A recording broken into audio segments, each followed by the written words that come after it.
like the first, like I put two and two together, and well, looks like they have effectively mastered necromancy. Faye looks physically ill for a second.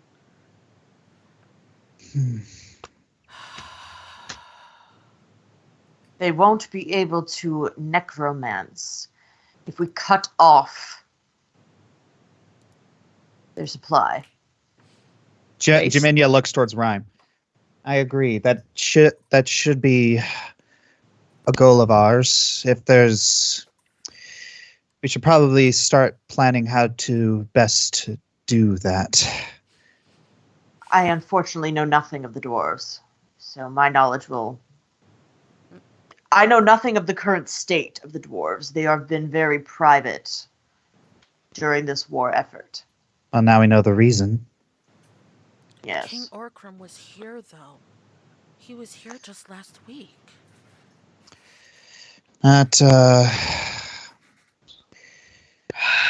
Well, I'm a politician, and to be honest, that proves nothing. He could have been blackmailed to move over. He could have. It could have just been a show to show that everything is fine. We need to talk to Zeadril. Father Lightbringer. Yes. Have you any insight as to what you think might be possible?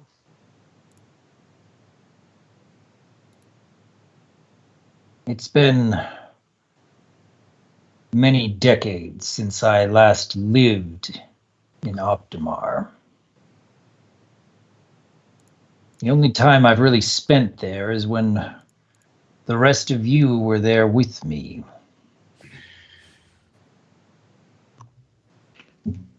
As for the King's Royal Guard, I suspect that really isn't him, but a facsimile made to look and act like him. Resurrection can bring many back to life. However, anyone who is being resurrected, they get to choose whether to come back. And they will be able to tell the alignment of whoever is trying to raise them. So I have my suspicions. That is fascinating. I wasn't aware of that. So that means, she looks over at Eimer, he chose to come back. Indeed. Obviously, Jewel would choose to come back, and I wonder why that Braken fellow would choose to come back. Chance at revenge for abandoning him to the Balor? That is whether he did decide to come back. It's still entirely possible that instead of being resurrected, this is an undead construction. He did look a little off. He did not look a normal skin color for a dwarf. Jaminia raises her hand. I think I might have an explanation. Yes.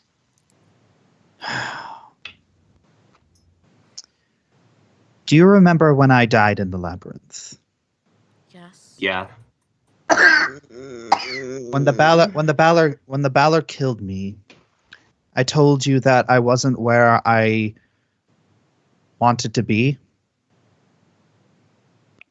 I had thought I was in Bator. But if you'll remember the outer planes for Dunderheads, John immediately goes to it. Out of place right there. Got it.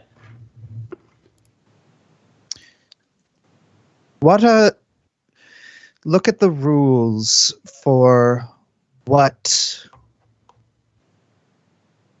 to which plane a soul is sent to upon their death. Gotcha. Okay. Soul enters. I think this is the right one. If a soul who enters an evil outer plane is resurrected via magic or retrieval, the rulers will consider that theft. Is that the one? No. Towards the bottom. Towards the top. Gotcha. Good. Okay. These are the things the world spawned.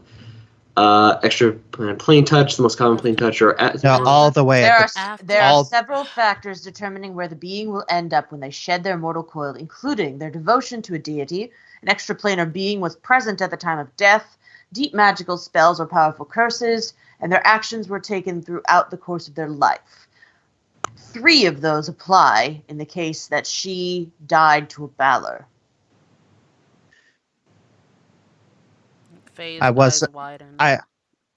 When I was taken by Asmodeus and Debator, it wasn't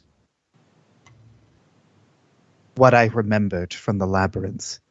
I wasn't in Bator, I was in the abyss. Why were you in the abyss? Because a Balor killed her. Yeah. Then Braken was... He was sent to the abyss as well, and when... Oh my goodness, when the abyss broke open... No, if he was resurrected, he would have leapt at the chance to leave a place like that. That makes sense. I wouldn't want to be there either. And she looks at Eimer, and that accounts for him as well. But where would he have ended up? He told me he was in the abyss. But he was killed by Amber. But Amber's not extraplanar. So then it depended on the state of his soul. And take it from me, she points at him, not a good man. Yeah, you see Eimer just kind of flinch at that. So, Zhao was thinking back to what happened, what he saw with all of the drow that he met, those who seemed nice, who seemed lost, but regarding the the Holocaust stuff. Oh, well, you're just gonna come out and say it. I mean, that was the first thing it reminded me of. Sorry. Which was totally unintentional. We swear. Anyways, continue. I wonder where the drow are going to end up. Especially Ravis and his whatever his group calls himself. Venom. Sorry? Elvana told me when I was her prisoner. They're venom. Appropriate, considering that Ravis's emblem is a scorpion.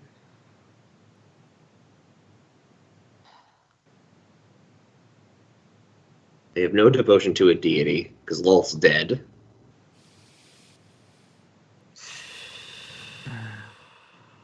It would be their actions throughout their life is a coin toss.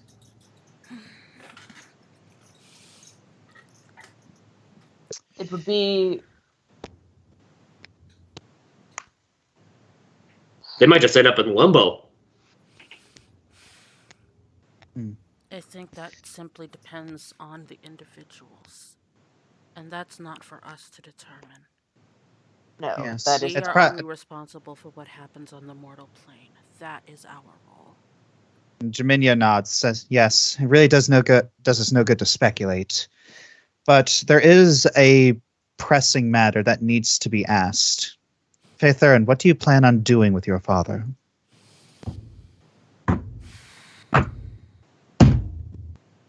What was What the that? frack? That's Amber, like, punching the floor. Oh. Gosh, I thought the Balor was approaching again. I heard you people were talking about me. What's up, bro? What y'all saying about me? Oh my gosh. So Oh. Amber is staring, the has way, not that taken is- her eyes off Eimer. And by the way, Balor speaks straight. That is now canon. What y'all talking about, Thurn? Oh my god. I feel Anyway, I'd rather not go down. attacked.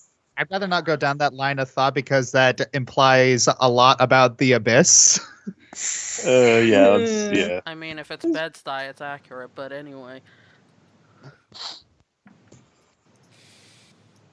Faye looks at Amber and her fist pounding on the floor. I figured you would have the worst reaction of everyone.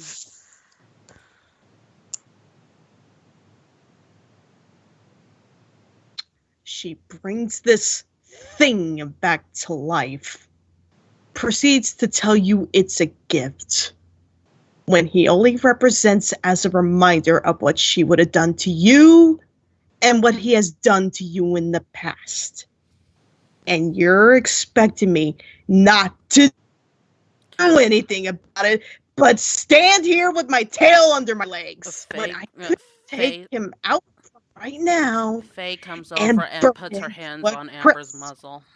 Ooh. Amber, I didn't expect you to not be angry. In fact, I would have been stunned if you were calm about this. What I'm asking for is you give me a chance to handle this. Please. The way you gave me a chance to handle it when we fought him. Amber's eyes kind of widen and tear up. Please. Remember what we talked about trust, my son. Just don't want you to get hurt again, Faye. With a lot of you around me, that will never happen again. We won't let it happen.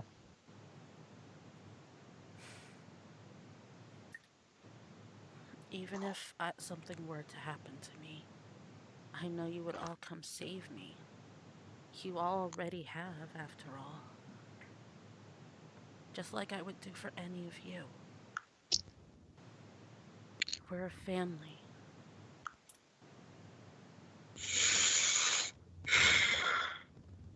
The first sign that he shows any lip. You'll have to beat me there, sister. Amber nods.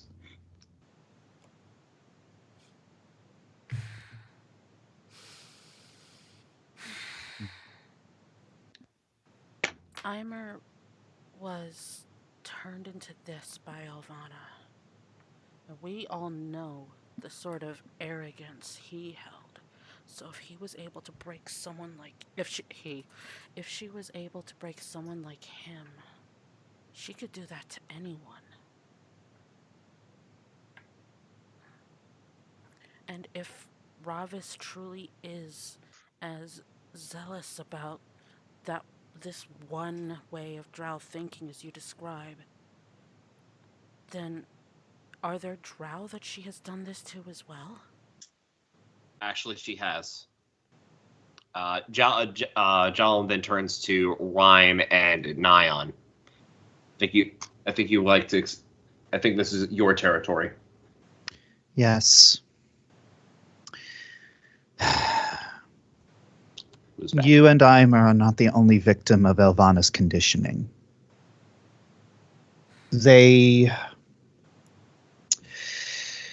This is something that happens often. Anyone who is deemed a traitor, whether by interbreeding with those who are not drow or merely having thoughts of, I don't think this war is just,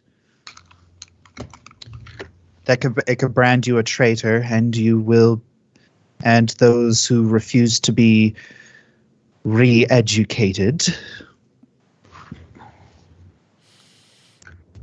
are strung up and mutilated. Fake gasps. It's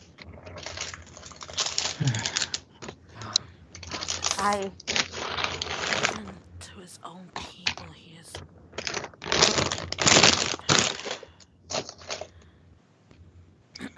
At any rate,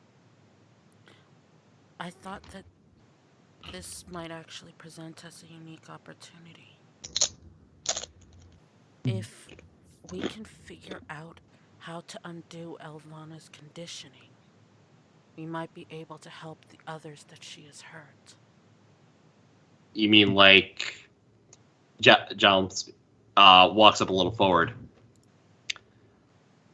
A wand of remove curse? It's not a curse. It's brainwashing. The mix of psychological torture, perhaps a little bit of magic, and scare tactics. All designed to break you mentally so that you will obey anything that they say to make the pain stop.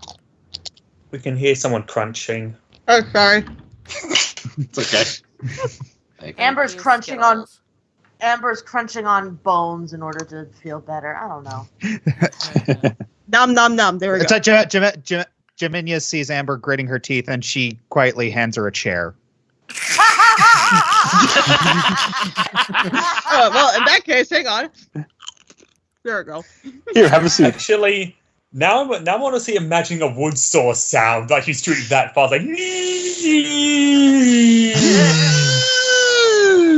Done. Exactly. Yeah, Jalum immediately, his eyes wide. Wait a minute. I think I just found a way to use Karsus's avatar to our advantage. What do you mean?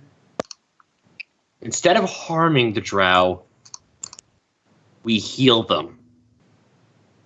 A spell powerful enough only a god could do. To instead of driving them away, heal them of all their brainwashing.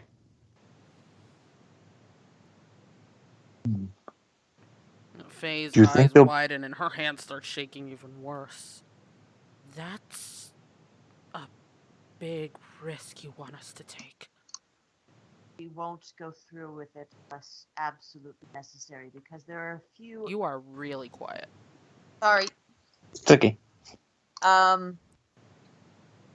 If I recall correctly, there are a few unsavory ingredients involved in that spell. I'm aware, and as we all of course we all know, we don't like one of the ingredients really hurts us. Amael, I want I you know. to think about what you're saying. That sort of mentality is what led to Karsus' error in the first place. I know. Your intentions are admirable, but let's try and find a lower scale avenue to pursue it first. Yes. And I should also point out that not every drow is brainwashed. Many follow Ravis of their own volition. Granted, some of them are being deluded, but as you probably know, propaganda, I don't think quite counts as brainwashing. For instance, interspecies relationships is like bestiality to a lot of them.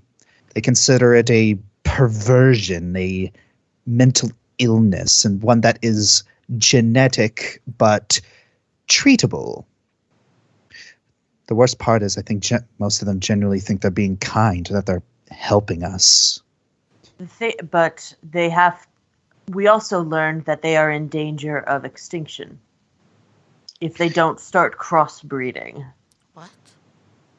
Yes. within 2 to 3 generations, they could be wiped out if they don't actually branch out and breed with other species. But that is exactly the opposite of...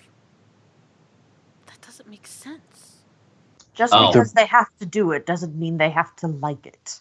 Their beliefs are so deeply rooted that they feel that's the only way. We even heard a few people discussing about how disgusted they are with the idea. But if they don't act soon, their entire species could be gone within a matter of few years. For instance, Faith Thurin, if you were told that that the only way to save the gray elves was to marry a bear, would you do it? Faye's ear twitches and she just kind of glances at Jalarim and is clearly trying to hold back a smirk. I mean, I could say something entertaining right now, but... You get my point. Don't worry, buddy. You're not that hairy. Jal just like it just gives a little nudge with his boot. But Ow. But to them, well, it's cattle. I believe that the rest of them saw what we were derisively referring to as the barn. They were keeping the calves, as he points towards the elven children, healthy and well kept. Because he promised. But the rest of them were not, if I recall the detect thoughts I saw correctly. How many were there? DM, how many were If I recall strung correctly, up? it was like hundreds. How many were strung? How many were strung up? Dozens. How many were in the barn? Yeah. Hundreds, possibly thousands. Yeah. They have leverage over everyone. And if they decide to go through with their little breeding plan, they have several specimens to use. Rhyme spits a little. That's disgusting. Yes. Yes, I do now remember. I feel I should mention just for, just making sure we have 100% of all the information and no one's hiding anything from anyone. They do plan to eventually breed out all of what they consider to be tainted blood. Which makes me wonder if anyone in Venom has any disagreements with the law. Well, considering the fact that I think, I believe at least 2 of them are half-breeds, based on what I've been observing. Well, we all know Soren's a half-breed, and apparently Robus is okay with him. I believe Cruel also is. It would explain his mutation. Either that or he's such a pure breed that there has been inbreeding and a mutation. Actually, Jake. It's speculation in character based on in-character observations. I appreciate you wanting to clarify, but this is just speculation. It was just me being pedantic about the dictionary definition of mutation. Yeah. That's all. Yeah. There's also another question that lingers on my mind. What about What's that? Valil? You mentioned that when he was making those threats about the fire elf children, Percy, the child that we saved in Gatlas, was there, and he looked uncertain. Oh, wow. Is he truly loyal to Ravus's way of thinking? Jalen turns to Ivan. That's your department, buddy. Well, me and Jal, we had a discussion with Valil in private, and let's just say that he's been having second thoughts about Ravis's whole state of law per se, and exactly how the Drow run things. You see, he was the way they treat individuals, the way they treated the children almost like cattle. He was actually thinking that maybe it would be best if he freed them. And for a Drow to think outside the box like that, he thought meant that he was in some way wrong, or he wasn't entitled to his opinion, or that he deserved to turn himself in and even be killed at some point. But Then we tried to talk him out of it, and we weren't successful. But there has to be some way we can convince him that free thinking is not a plague. that child might be the key to that. We Think so? Did you saved the children? Did you bring Percy with you? We only saved the fire elf children. We didn't see Percy. Oh no, you did see Percy. Oh, which one? Which one is he? Is he the brunette here? Yeah. Okay. Yeah, I Yes. was gonna say I was pretty I was sure like- that he was amongst the group. Yeah. Percy came with us. Yes, he's resting with the other children. Come morning, one of us should ask him about how Valil treated him. We might be able to get a better idea on how to proceed with him going forward. But I have a question. For now, we should let him rest. Yes? What was a fire elf child doing in Gatlas? He's not a fire elf. Well, Yeah, then why was he with the fire elf children? Because he was rescued from the Necronaut, if you remember. Yeah. He brought him to safety, or what he perceived as safety. But he didn't need to be used as leverage, therefore why would Ravis bother putting him in the promise and treating him like a king because of our deal with him on the Fire Elf Island, if he's not a fire elf?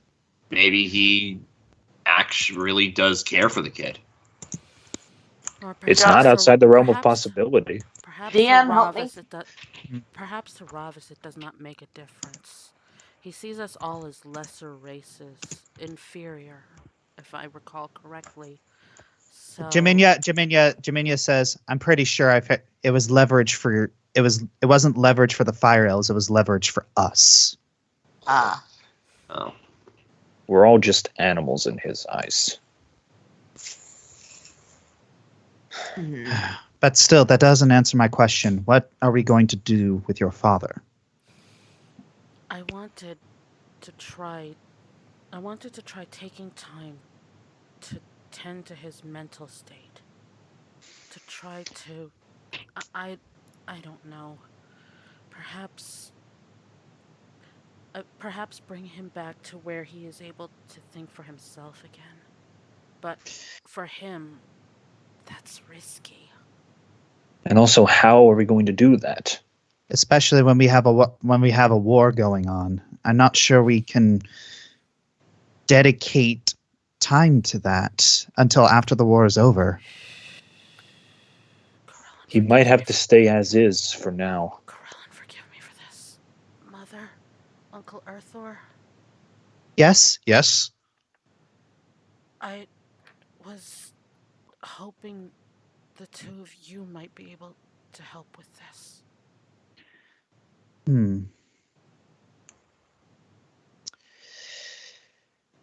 I know how you feel about Eimer, Mother. But I don't know. Part of me never did stop loving my father, and I do want to help him. But there's also more at stake here than that.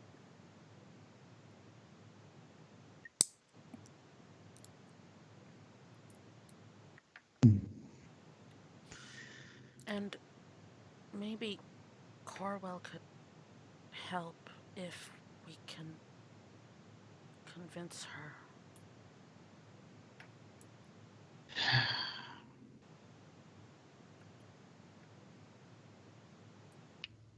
Yurlissa is giving this imperceptible look at Eimer.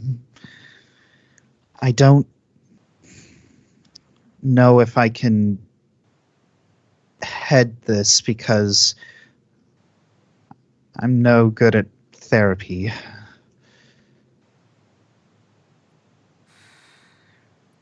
wonderful emotional support. Uncle Earthor is a skilled wizard in his own right, and Corwell is good at getting in people's heads.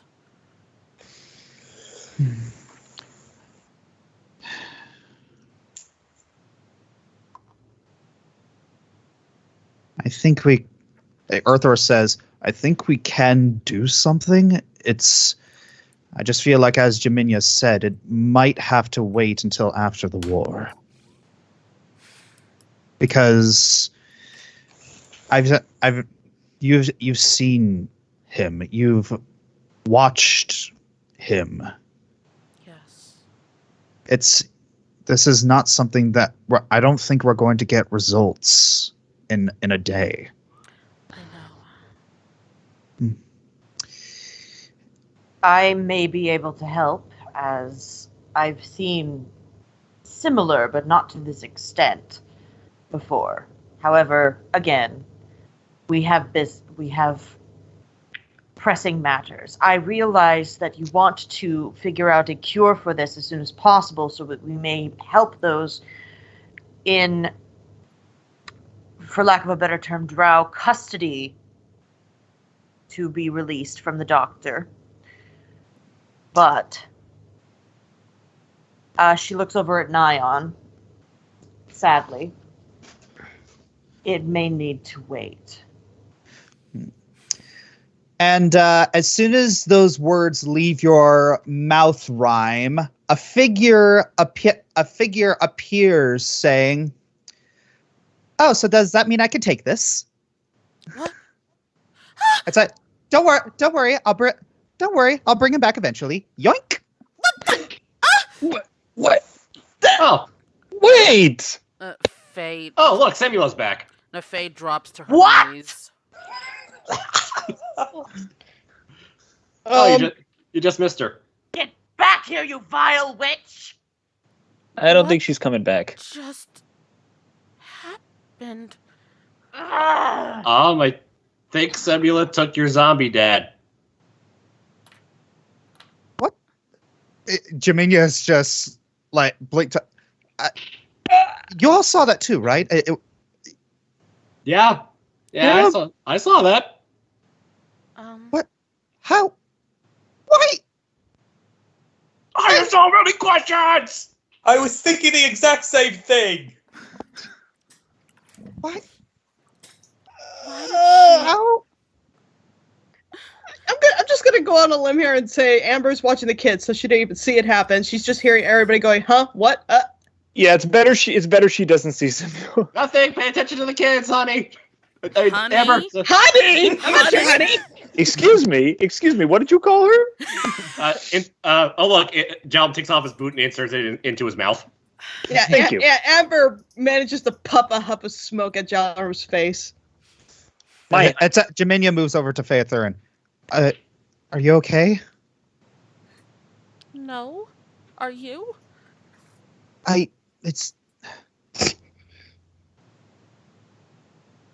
Should we? What? How? This is very confusing, but There's nothing we can do about it for the time being. And she knows it. By the gods, I hate that woman.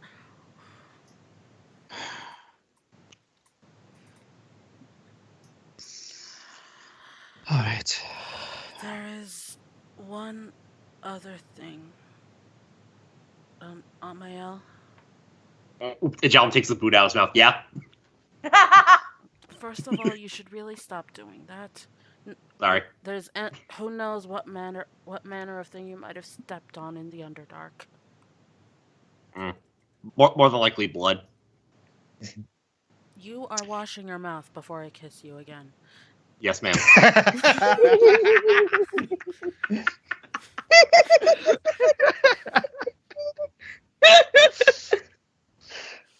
Second of all, come in here. I don't like the sound of that. Jalarum follows Phaethurin. Jaminia is like, oh, what could possibly what could possibly top this? She takes one peek in. Oh, then she starts walking away. Jalrum, as seeing Nora, moves to the other side of the room next to Lucid. I just realized there's 2 Lucids. I don't. Oh. All right, I'll delete one. Also, why do I imagine Lucid just pecking Jalrum in the butt? Like, oh, no, leave me out of this. No, for once, Lucid's actually behaving. Yeah. Because he knows how serious this is. All right, so Nora is giving this sort of gentle but half-lidded stare at Jalarum. Jalum does the same thing.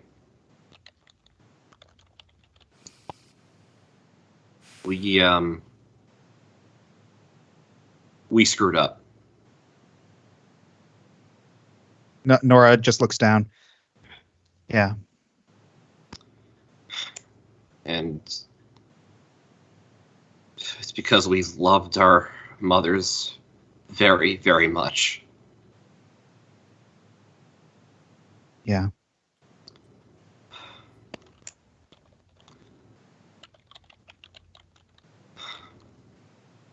There's nothing that could take this back. I have no idea how we're going to move forward. I don't either. I'm still trying to reconcile a lot. Because I looked up to you. You were my hero, and finding out you did that, but... And I know you, well, enjoyed my presence at the very least. But I don't know, things are just so confusing right now. They are. I don't know if I hate you. I don't know how I'm feeling. I've never felt this way before. Ambivalence. Multiple feelings at once, and you can't pin down what to feel.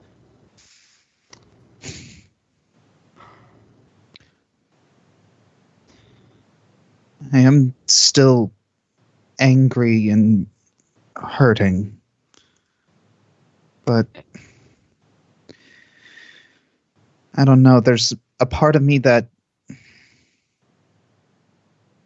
doesn't want that. And I'm not sure what to listen to. I don't know either. Part of me wants to reconcile for my sins for what I did. Because that should never have happened, and the phrase is murder hobo. Waltzam had that condition. So does Raymond. Shout out to Doki. Well, And it was honestly after Rose called out our actions on the ship to Rivendar. I decided to change my ways and not go sword first. But at that point, it was too late for what happened. All because I feared for my mother's safety.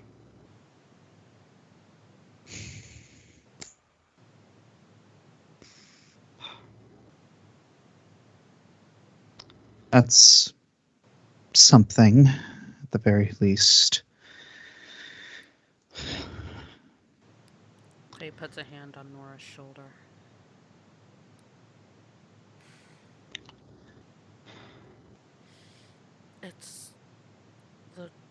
most complicated situation possible. I can tell you two still want to be friends with each other.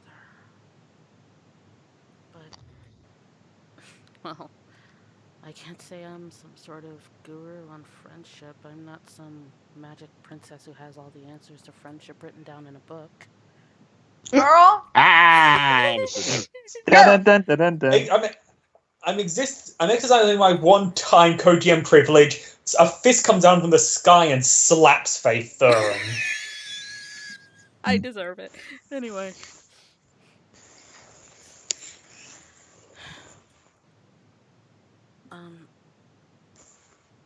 Maybe talking about how losing your mother's made both of you feel is a good step, a first step.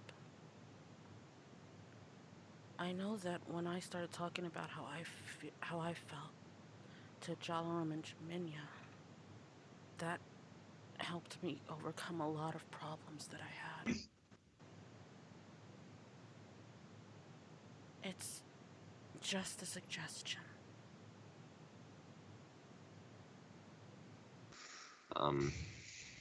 If that's the case, then maybe you should be here as a moderator. I believe that's the first time anyone's ever asked me to do something like that.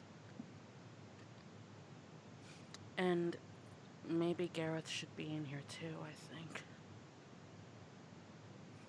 Yeah, I guess. Jalum signals over to Ivan to ask to bring Gareth in. Gareth. Gareth? Yes. Yes. They need you in the room. Sudden puberty.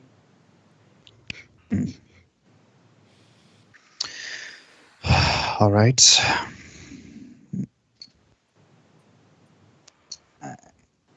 Be nice. Come on.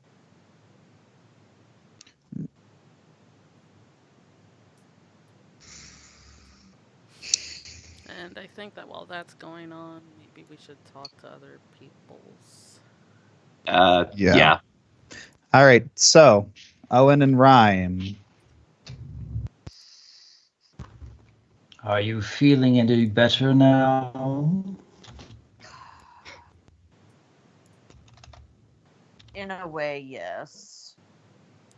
I don't think I will ever get to the point where I'm happy to see her. But I'm better. Mm-hmm. She looks down around the ground and sees there's a bunch of hailstones. I'll clean it up later. Well, what was it that you wanted to discuss with me?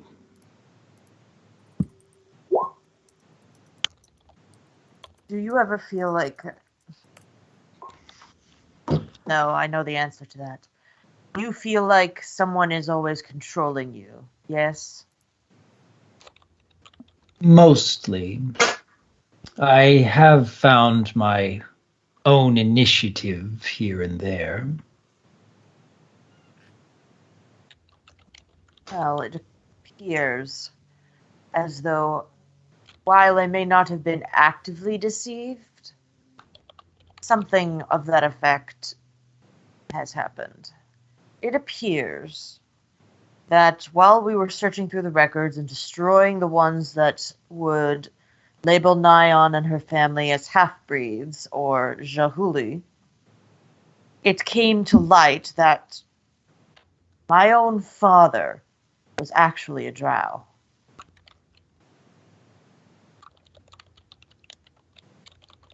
He was just apparently very good at hiding it. No magic. He was as far as I knew, he was a human.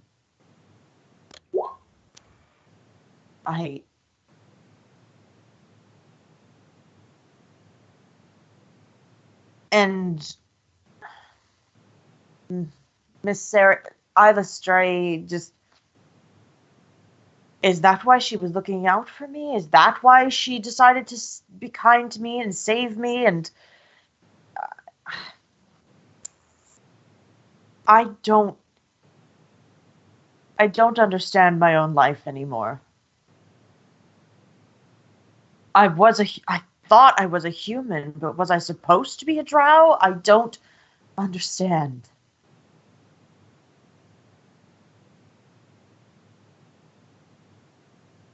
It does explain how I got my powers. How, even though my parents never displayed any sort of magic, elves are a little bit more inclined to magic than humans are normally. But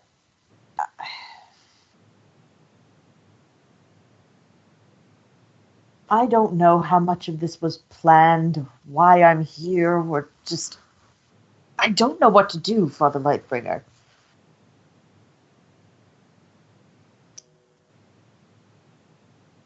Will this knowledge keep you from doing what you've been doing?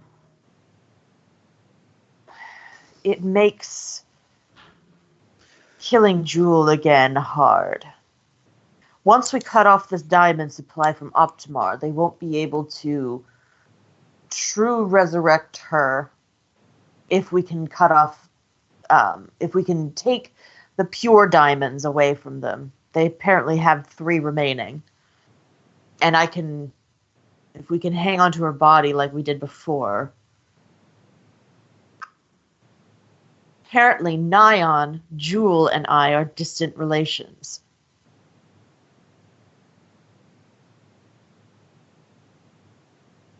And while I have no personal attachments to Jewel, Nyan does.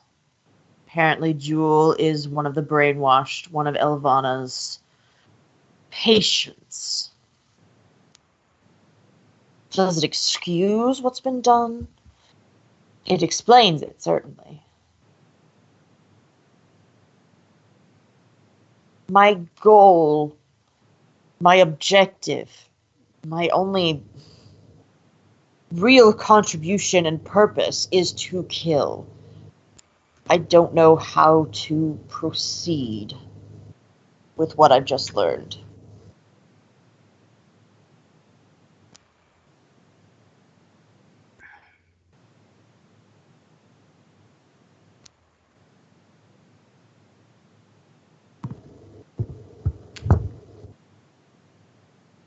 I can remember in my own troubled existence that learning I was supposed to have an effect on the world itself rather than just wandering from place to place and never feeling as though I belonged. I didn't know how to react to that. That all these years, what I saw as torment was in part meant to prepare me for something I had never considered before.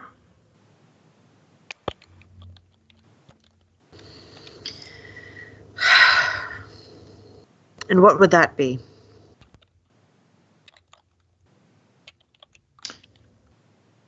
At first I thought, when I had been roped into this little troop, that perhaps I was meant to keep them in line, make sure they are better prepared for future struggles, impart my wisdom in a way where they wouldn't suspect that there was something deeper about me going on.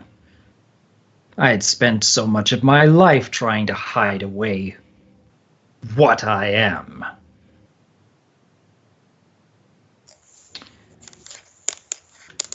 You may have learned about your other half rather unexpectedly, whereas I had always known and tried to keep it hidden.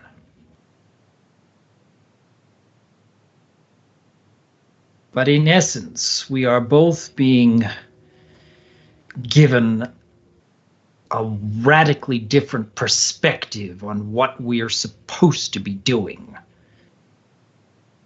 And honestly, it's fine if you don't know the answer right away. I didn't either. In many ways, I'm still learning. I'm still trying to solve problems in different ways. I am still trying to help in different ways. And I'm finding that I'm serving new purposes that, again, I had not expected. But it's okay if you don't know what to do at first. It is little by little. But you do have to keep moving forward in order to find that path.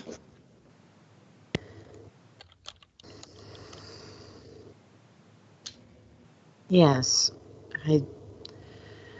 I don't intend on abandoning my cause because I've learned something different about myself. It is just I do not know how to perform that cause satisfactorily without damaging those that rely on me. I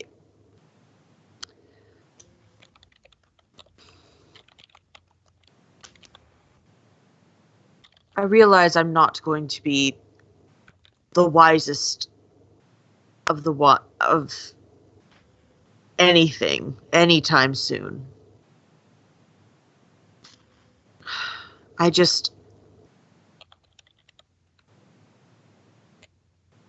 War causes enough suffering.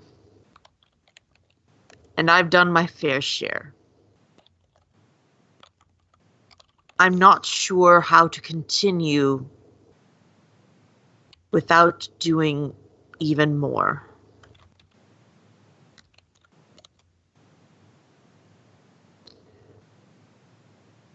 I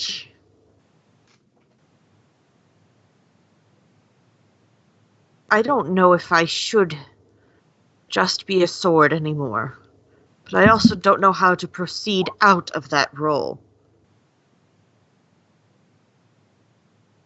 I don't know how to heal or to help others. I really only know how to kill.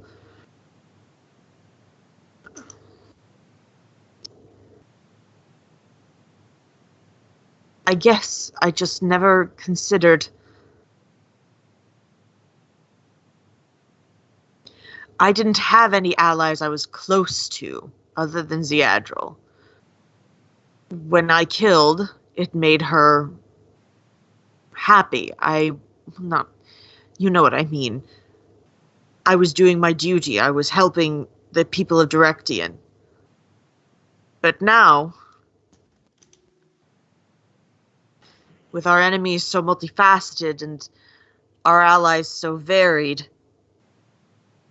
I don't know how to continue doing my only known function without completely destroying the allies that we've made.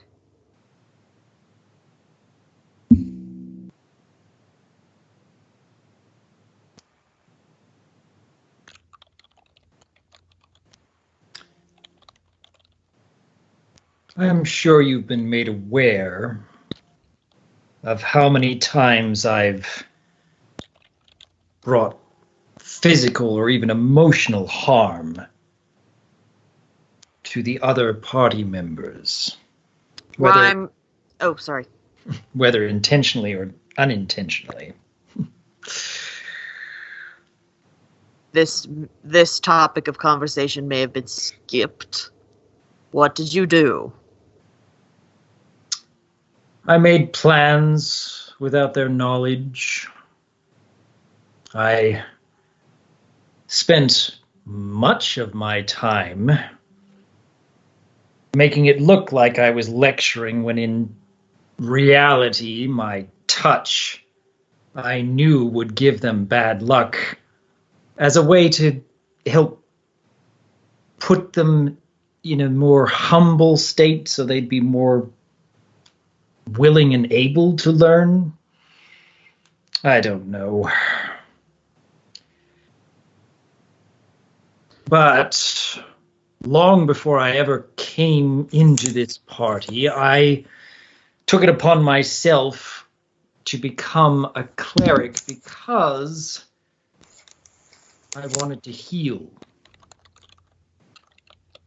It began because my curse had caused so much harm, and I had thought to lessen the lasting effects on anyone I had accidentally caused to trip or hit their head or lose far worse. I spent so much of my life trying to learn to heal while hiding away that more often than not I was the cause of that harm. You, on the other hand, have spent so much of your life learning how to kill, intentionally cause destruction.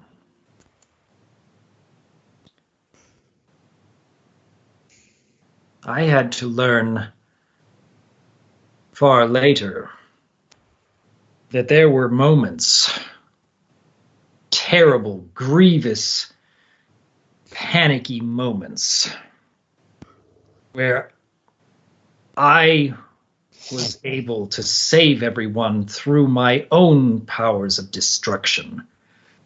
It wasn't what I had set out to do. For much of my life, it hadn't been my intention. And now you are in a state where you are learning that your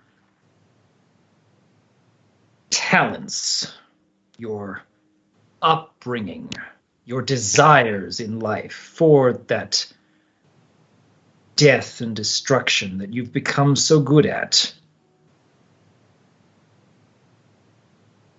is not the only purpose you should be serving. Like I said before, it will not come quickly as much as you'd like it to.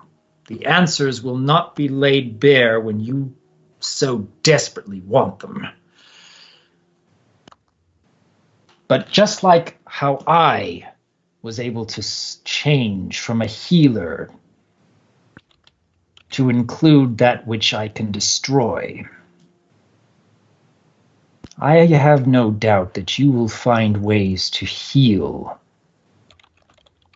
even though right now you simply don't understand how. But you'll have to believe in that in order to start that change. I will try. I want to protect Her Majesty, as well as the members of this party who have done so much for others. I hope I will eventually learn how to.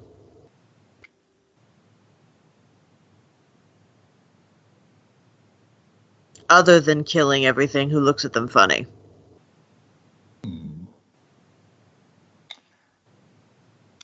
We're both learning, I'm sure.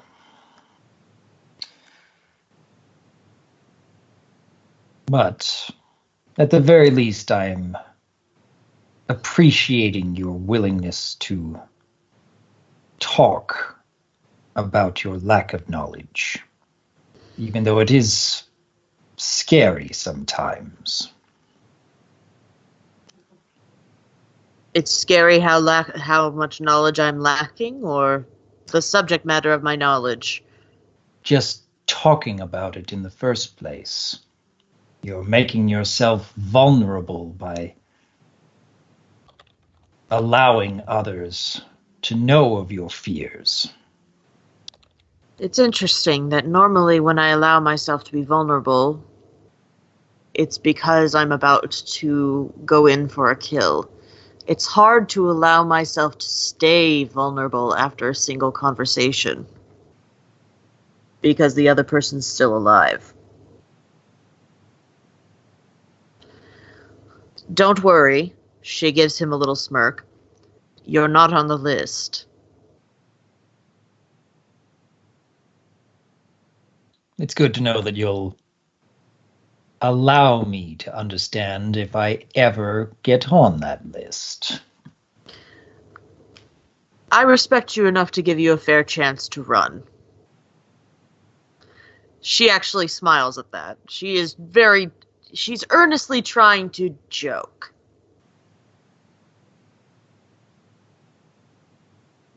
Well, Owen can smirk back at least. You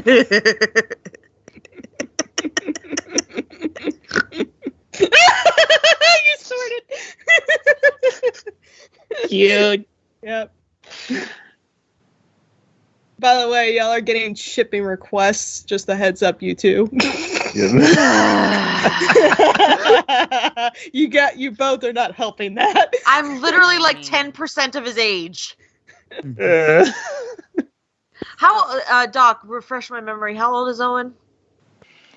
Oh, goodness, he's well over 100. Yes. In his character sheet, it's 160. Okay, yeah. Okay, a little... She's like 15% his age. Jeez. Right. Anyways, I think we're good. Tantamile has been unabashedly eavesdropping. I'm sure.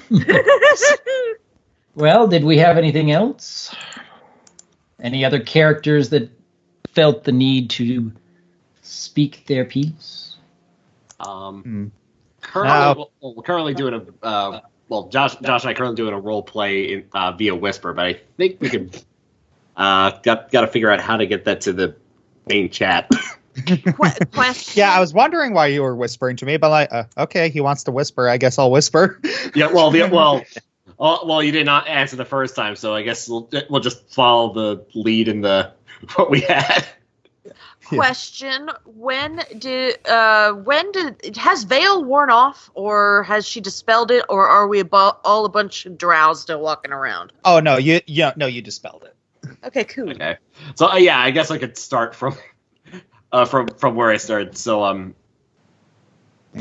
so Nora, we could just start from the top. Yeah, that's what I'm saying. Yeah. So That's what I'm saying. So Nora, Gareth, what was your mother like, if I may ask? That Nora just looks down. She kind of resented her true nature at points. She frequently covered herself because, well, as a succubus, showing off parts of her body would elicit strong desires from males. But she was kind of a romantic, often trying to cultivate that fairy tale romance. Yeah, I guess it must have been difficult when she met your father, whether it was actually true love or just a result of that nature. Gareth nods. That was always her greatest insecurity. Always wondering whether father loved her or for her body. He turns to Gareth. When did she know it was true love? You see Gareth's face just flush red. Oh, well, father was a rather chaste man. No anything before marriage, not even a kiss. Our mother... Gee, who sounds like that? Our mother was, frankly, starved for energy. She kind of broke a little and tried to seduce him. Gerald snickers a little. And Yeah, it was behave. and it was just how much willpower he had to say no. There was much. I have it from a secondhand account that there was much cuddling afterwards, but nothing further than that. Everything in me is screaming right now, Josh. Just all of the internal pain. How do you think I feel? I can't even begin to imagine you, poor child. Oh, when do I am holding back right now? Oh, Yeah, Nora said, even though she could always tell when her nature was affecting him, she could also see that he was still of his own mind.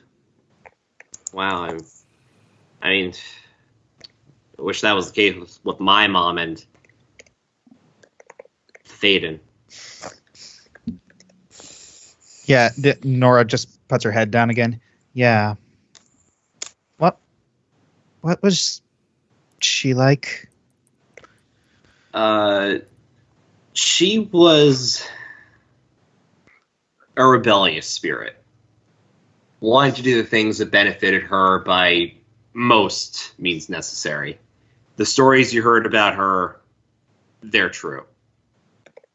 As a mother, well, she wasn't a floating disc parent hovering over my every move. Oh my god, that hurts. I can't say the other thing because they don't exist. She kind of had a sarcastic streak 5 miles wide. Geez, I remember when I met up with her again after the whole. She would not let me have it, but she was also very strict if you stepped out of line. She made it known that punishment would be coming if you did the wrong thing. In fact, that's kind of how I felt when I was going to join the Daggers of Light. If I made the wrong decision, Jalum just makes a pointing motion and makes a little prick, like a little prick motion on his pointer finger. I probably wouldn't be here right now.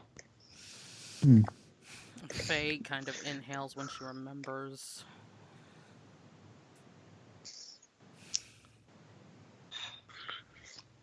I care for her so much. When every chance when I was in Bator, I wasn't just thinking about our safety, but I was thinking about her. Wanted to make her proud, even if I had to surpass her.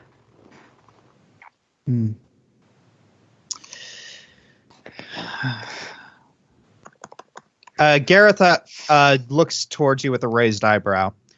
I noticed you called your father by your first name.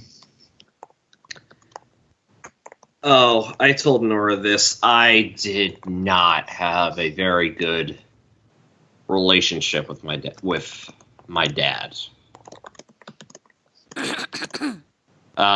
Yeah, less to her extent, but drop it down by 100.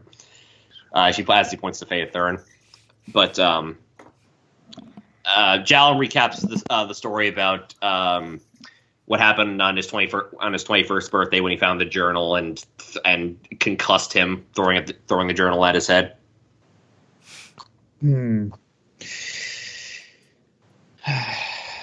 Well, I'm not sure what to think of that. I mean, he looks towards Phaether, and at least he wasn't abusive, though I suppose neglect and apathy is an abuse all on its own. And at least Even when he gave his final words, when he succumbed to the despair of the Night Wish. Night Twist. Night Twist. Thank you. Night Wish is the band. Night Twist is the. I was about to say, yeah. Nightwish ain't do nothing wrong. Yeah, they're not touring. That's what they're doing wrong. Also, within temptation for life. Anyway. All right, anyways. When he succumbed to the Night Twist, he wrote his parting words. I'm actually just going to scroll down to get to the parting words if I can find it. I think it's under thing. Heck is it? So does John just keep the journal in his pocket, or is it an eidetic memory too? Well, it was just like a note, not the journal. It was like the note that was left by. Okay, the note in his pocket. You know what I meant. Yeah, it was Well, El Tesco West, I think, and it was Golgar. Faye could actually recite the note word for word. She would remember. Yeah. It's okay, it's in lore, misc. Lord, Trying to find it. got it. The in-depth note. He. Can we just was abbreviate this and just say he reads it to them? Yeah, I just read the last part of it.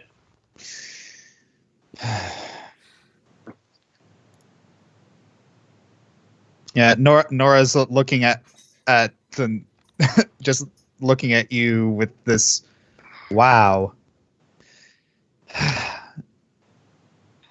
That guy's a right prick.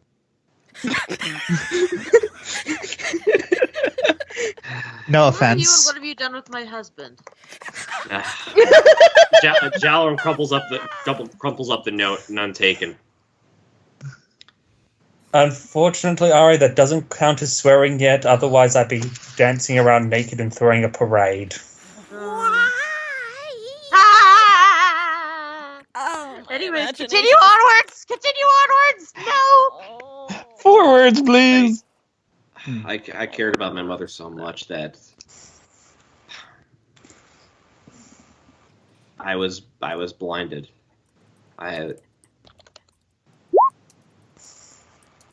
sure, like, my emotions were practically the same when it happened to you guys.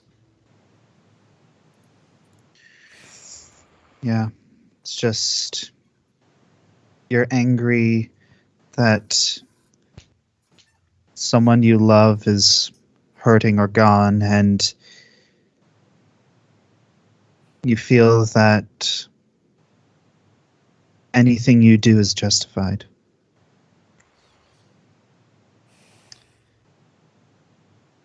Well, I certainly remember someone making a mistake when we fought the Necronaut immediately after we found Eleanor's grave, and she just shoots Jalrum a sideways look.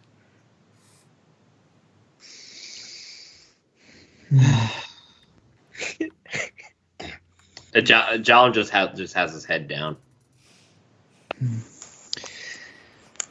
I think I'm feeling better, Jalarum. I don't think the hurt's going to go away immediately. No. But there is something. Yeah. After I did what I did, she just looks down. I did rob your mother's house. And there's something I need to go get, but I think it's something that she might have wanted you to have. Sure. I'll be right back. Okay. Faye looks over at Gareth. Are you okay? Oh.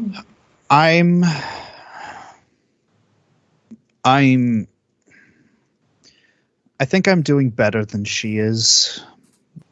Mostly because, I mean, it is a little uncomfortable, knowing what I know now, but I think I accepted earlier on that sometimes things are the way they are and there's not much you can do to change them. But there are things that I could change, and that's why I joined Sabaton in the war. Just, I felt that was something I could change, but Mother's death wasn't really anything I could do anything about. So I've had more time and focus to come to terms with it. I never had a chance to go through my mother's house because when I came back, Gatlas was no more. And it was at that point we were ambushed by the Necronaut, and We almost had to died. hightail it after we killed it. Let's see. Afterwards, you see Nora return, and she's carrying a lot of clothing. Hmm?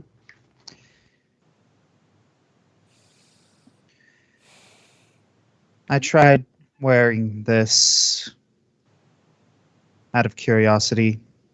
It was a little, and it's a little big for me, but I think it was made for you. Jalum takes it and immediately looks at it. Is this? Yes, it's you notice very very quickly that the clothes have a very bright color scheme. It's like there's a lot of yellow, a little bit of blue, and the cloak is a cream color. There's a symbol of Erevan on it. And it also looks like there's there's undergarments that stretch up and even become a mask. So congratulations, Ellie. Your Digrove Light costume is now officially canon. Hey! Can I have a couple minutes? Sure. They both step out. Me too, Amayo? Yeah. Okay. She kisses him on the forehead and then walks out of the room. You still need to rinse your mouth. I'm aware. All right. Okay. Now imagine the uniform putting on scene from Mulan, but like just as epic, where he's like putting on the boots, the uniform, the cape, then finishing up with putting on the mask. And as he does that, he steps out.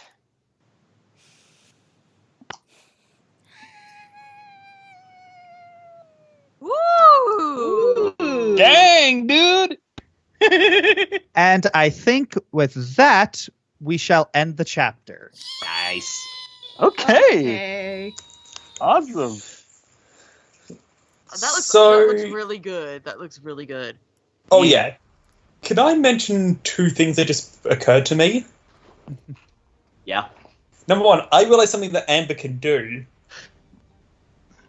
Yes. Considering that she can shapeshift into a rat, she could literally say something like, Ravis, I don't give a shapeshift my butt about your conquest.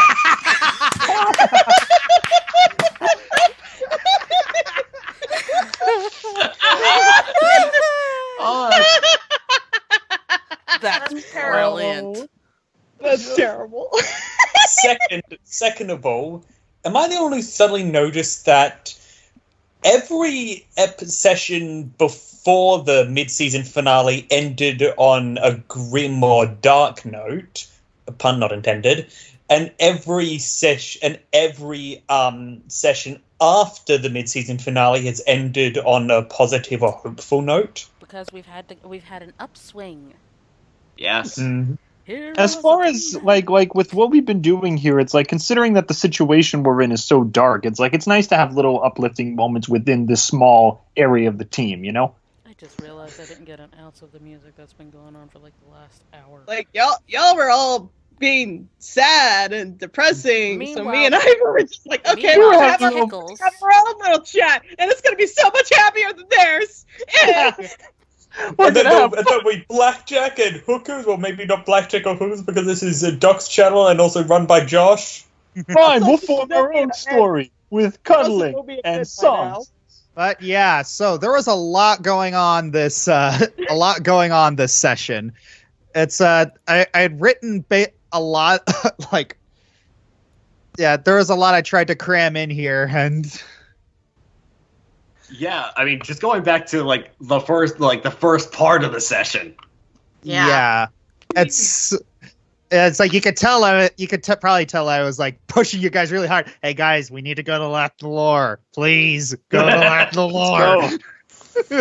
I know, but we ended up finding out who Mysteria was. We found out who found the killer was and who Soren was. Yep. A lot of that stuff and a bunch of stuff in Loth.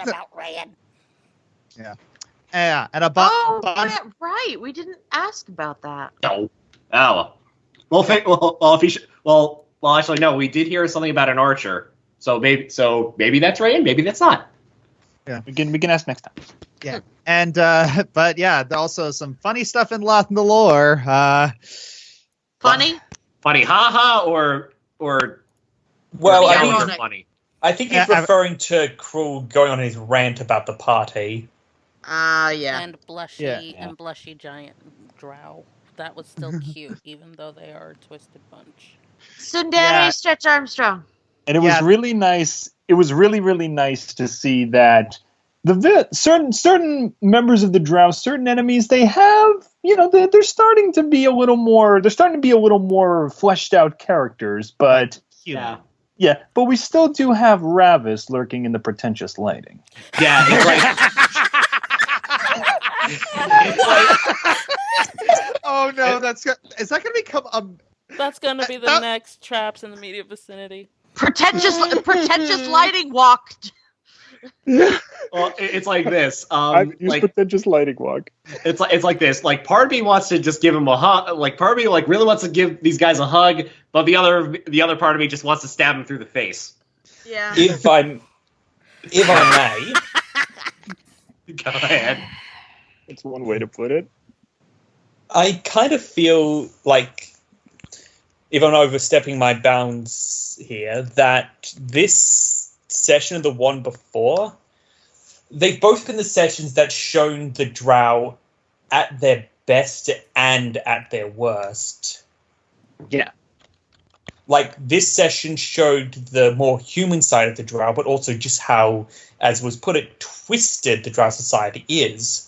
Last session showed that Ravis, even when it's to his detriment, will keep his word, but also the extent of how ruthless he is. Well, that's good. It makes the society more organic than just the bad guys we got to fight. Yeah. That's definitely something that was important to both Josh and I. Yeah. I think it works. Yeah, it's you've already put together in your head the parallels I'm making, and that's just kind of I am obvious. Yes. I'm surprised I was able to keep Amber cool when Krull was like, "See this? Smack, smack," and I'm like, "Oh, trust us, it was intentional." I know it was intentional, and Amber held her ground. Good job, Amber. Amber gets a snickerdoodle. I get a snickerdoodle. Wait, I don't like Snickers. I want Reese's. Yeah, Reese's. I said a snickerdoodle. It could. Oh, wait. Okay, for some reason cookie. I heard Snickers. Yeah. My bad. All right. Well, I think after this, it's I think we can we can close out here, and yeah, I have because one other thing I want to ask about. yeah, And I think I would like to ask after. Wait. I Yes. would like to ask something after we go off air but yeah, because I had an so idea.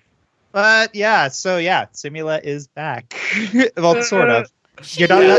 My old man. Second bye. She took Papa Zombie. I really don't know how to feel about this. Rhyme was ticked about that. And I'm Oh, glad yeah. Amber wasn't in the room, or else something That would would have gotten ugly. Oh yeah, then that's good. And there's besides the story reasons that I obviously have planned, there's also those particular reasons. Like, I really did want to see your guys' reaction to that. It was interesting and unexpected. That's all I got. Also, you guys know the 9/11 scene in Family Guy? No. Let's The one not- where- let's- You let's wanna not- No, let's leave that alone. Yeah. Not what I was talking about. Not what I mean. Okay. Where Lois just has to say one word and everyone in the debate room just starts clapping and cheering. I Oh, remember the that episode. one. I remember the episode. Yes, that's what I was referring to. I realized when I said 9/11 Family Guy, like, oh wait, I probably need to clarify here. Yeah. The episode where Lois runs for mayor and she gets the undecided voters to clap. Yeah, it's like, what are you going to do about the crime? 9/11. What's your policy on 9/11? And everyone just claps every time she says it. Replace 9/11 with Simula and cheering with rage, and you've pretty much got rhyme in a nutshell. Why are you angry, Simula? What Hey, are you gonna do Ryan. about it? Sim? Hey, what do you want for breakfast, Simula? What's the square root of 9, Simula? Wow, that's actually correct. Oh, no, better idea. Rhyme, we're going to need you to kill this person. Jalen, I've already said I only take orders from Owen, and since he's not here, all right, Rhyme, I convince you. Simula. I'll kill him! Anyway. Yeah. I think we need to wind down. Yes. Yeah. All right. Thank you, everyone, for watching, and thank all of you guys for sticking with my irritating story beats. Oh, your story is awesome. Shush. Yeah. It is very It awesome. really is. You are still great creative mind. Very, very good. Y'all want to see how this comes to an end? Oh yeah. Yeah, of course. Yeah, we got 3 more chapters. All right. Wow. Everyone dies. Yep. All right. So I'm gonna close this out here. Any final words? I think we're good. Peanut butter. Go Chiefs. Jelly. Tex-Mex. Supercalifragilisticexpialidocious. Oh, I hate all of you. And I just realized I just dated this video by rooting for the Chiefs. Yeah, you just shot yourself in the foot, sir. Any- I'm not going down that road. Anyway, that is enough of that nonsense. Good night, everybody. Mhm. Night, Ellie.